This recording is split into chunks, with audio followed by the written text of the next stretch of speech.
Okay, welcome to our very first video for Year 10 Chemistry.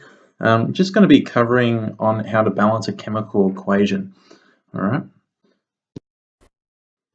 Okay, so we have this chemistry problem that's written below in this example, which is sodium hydroxide solution is added to a dilute sulfuric acid solution to produce a solution of sodium sulfate and water. So the very first thing that we need to be doing is that we need to actually form an arrow in the middle of our page, and that dictates on the left-hand side of the arrow, which means the reactants. So this represents the first half of the statement, and then the products on the right-hand side of the arrow, which actually corresponds to the last two compounds of the equation. So all we actually need to do for this step is that we actually need to write in sodium hydroxide solution. I'm just going to take up 2 lines here. And here in brackets, I'm just going to put an AQ, that means aqueous. So that means dissolved in water. And then the next one is going to be dilute sulfuric acid.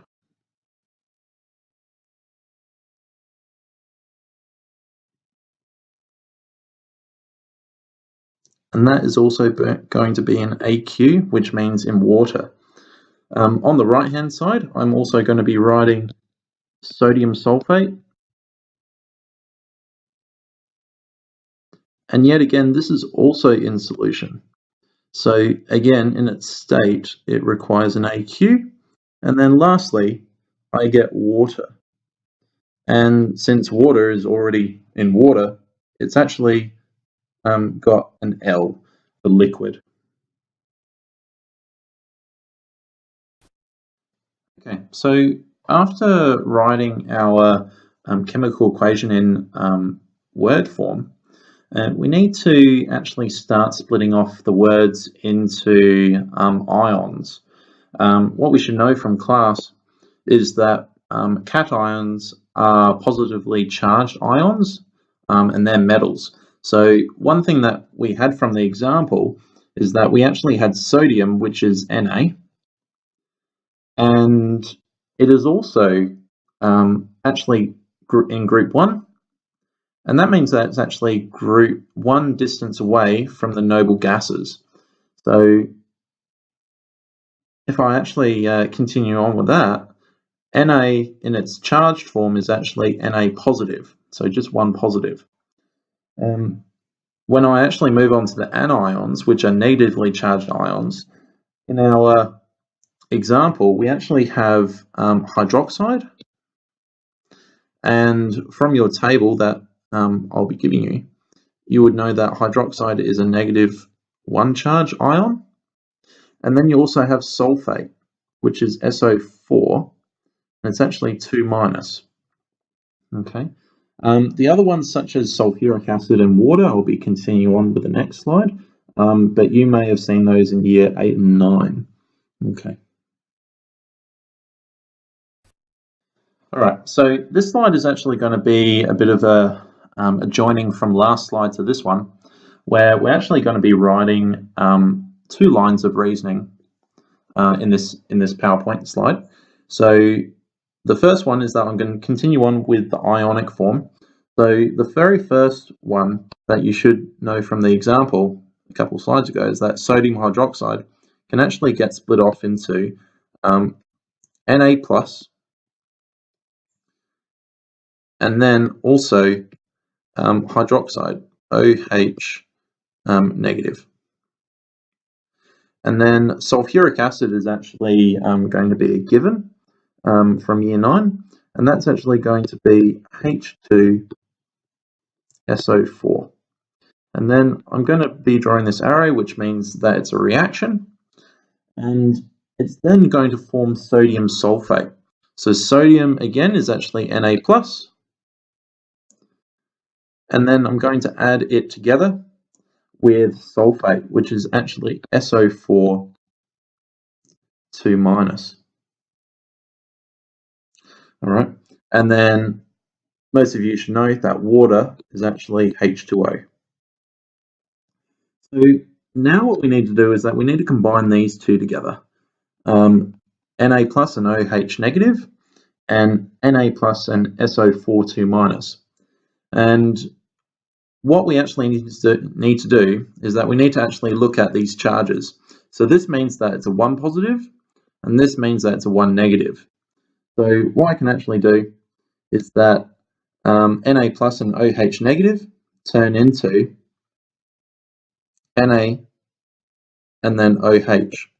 So the charges actually balance together.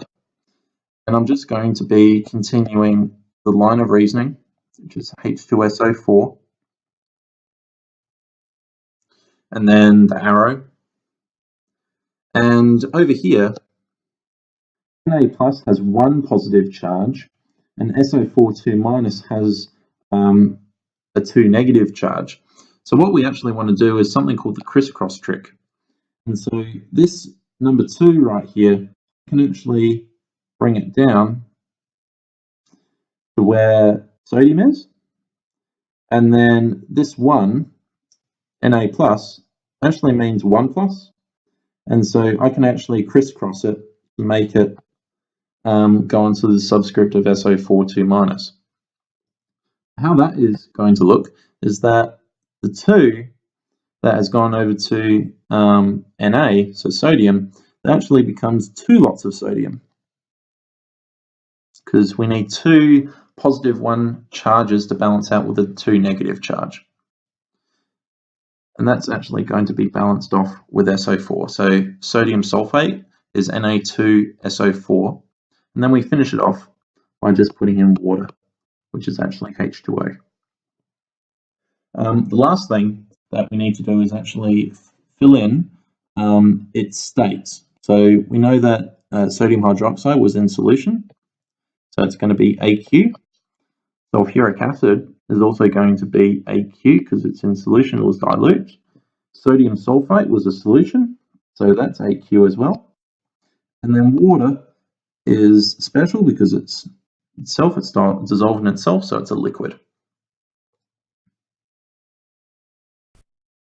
Okay, we're almost at the end of the road, and the last thing that we need to do is something called balancing chemical equations. So we have a reactant side, which is on the left, and then a product side, which is on the right. And what balancing basically means is that all the elements on the left have to be equal to the ones on the right.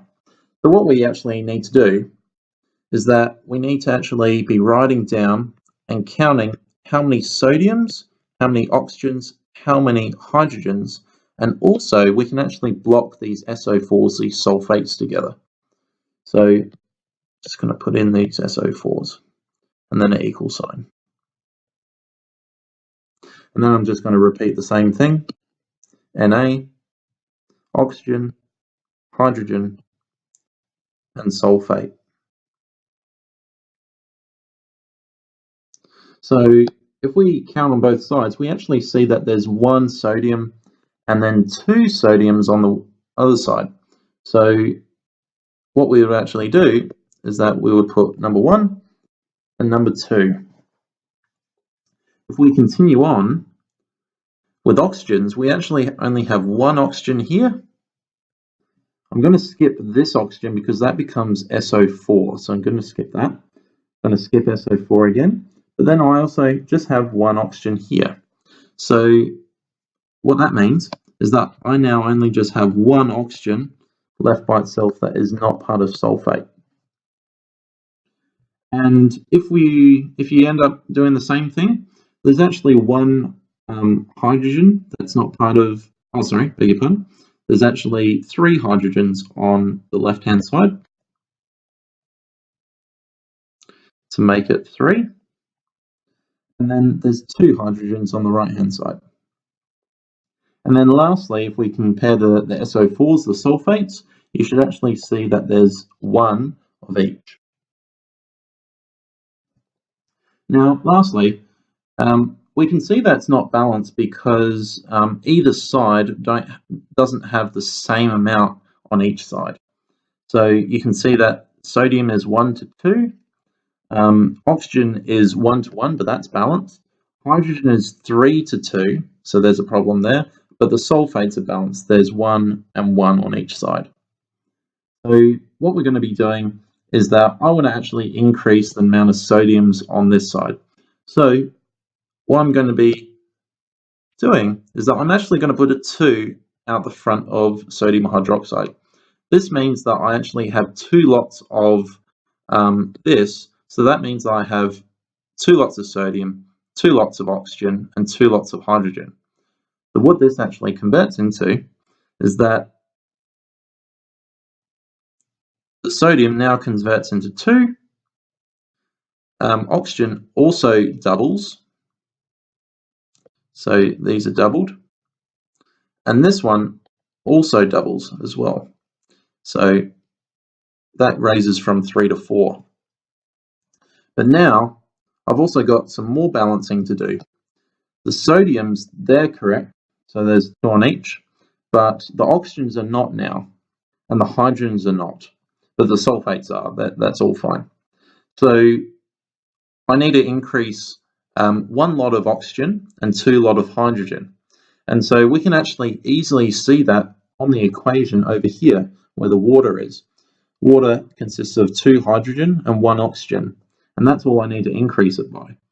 So what I'm going to be doing lastly is that I'm just going to put a 2 out the front of water, so that this increases the oxygen and the hydrogen by doubling it. And so hopefully you should see now that all of the numbers actually look the same on both sides, so it's a successful balancing.